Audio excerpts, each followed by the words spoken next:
প্রিয় নেতা জনতা মির্জা ফখরুল ইসলাম আলমগীর সহ অন্যান্য নেতৃবৃন্দ, সমবেত ভাই ও বোনেরা, আসসালামু আলাইকুম।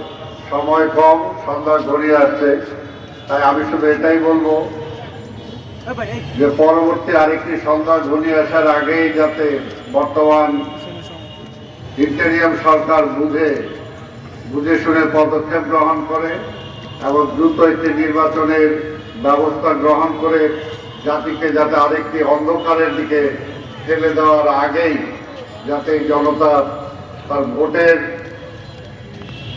মাধ্যমে যাতে তার পরবর্তী সরকার নির্বাচন করতে পারে, সেই লক্ষ্যে এই সরকার কাজ করবে। আজকে মাওলানার মৃত্যুবার্ষিকীর স্মরণে এই উৎসবে আমি এই আশা পোষণ করে আমার বক্তব্য শেষ করছি। খোদা হাফেজ। বাংলাদেশ জিন্দাবাদ।